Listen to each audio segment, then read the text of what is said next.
मागच्या काही दिवसांपासून दिल्लीमध्ये कॉक्रोच जनता पार्टीच्या आंदोलनाच्या पार्श्वभूमीवरती दिल्ली पोलिसांकडून अनेक रस्ते बंद केले जात आहेत। खबरदारीचा उपाय म्हणून अनेक ठिकाणी सुरक्षा व्यवस्था तैनात करण्यात आलेली आहे।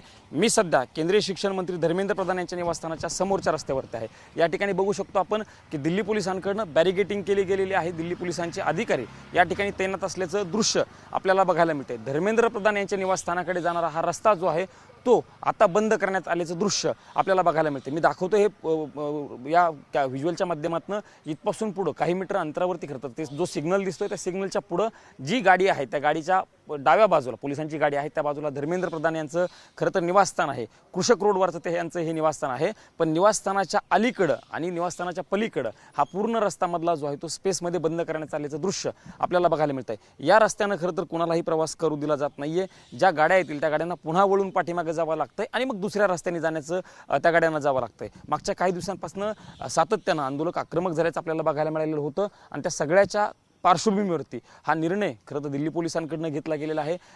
आपण समोरच्या बाजूला जर सांगायला गेलं तर तो तीन मूर्तीचा चौक आहे। राहुल गांधी आणि त्यांच्या सहकाऱ्यांनी जे आंदोलन केलं होतं ते पलीकडच्या बाजूला केलं होतं, त्याही बाजूने हा रस्ता जो आहे तो पूर्णपणे बंद केल्याचं दृश्य आपल्याला बघायला मिळतं। दिल्ली पोलिसांचे अधिकारी या ठिकाणी दिसत आहेत, पोलिसांच्या गाड्या असतील त्याही या ठिकाणी तैनात करण्यात आलेल्या आहेत आणि इथून कुणालाही पुढं प्रवेश जो आहे तो दिला जात नाहीये। आंदोलक सातत्यानं काही दिवसांपासून आक्रमक असल्याचं बघायला मिळतंय। मेट्रो देखील स्थानकं महत्त्वाची 16 स्थानकं बंद करण्यात आलेली आहेत, पण असं असताना शिक्षण मंत्र्यांच्या घरासमोरचा हा रस्ता पूर्णपणे बंद करण्यात आल्याचं दृश्य आज आपल्याला बघायला मिळतंय आणि दिल्ली पोलिसांचे जवान या रस्त्यावरती तैनात असल्याचं चित्र सकाळच्या वेळीपासून आपल्याला बघायला मिळतंय।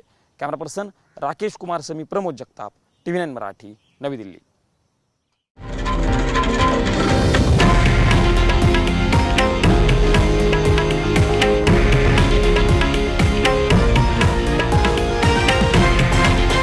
हे आहे देशातील नंबर 1 न्यूज नेटवर्क आणि आपण पाहत आहात TV9 मराठी, एकमेव।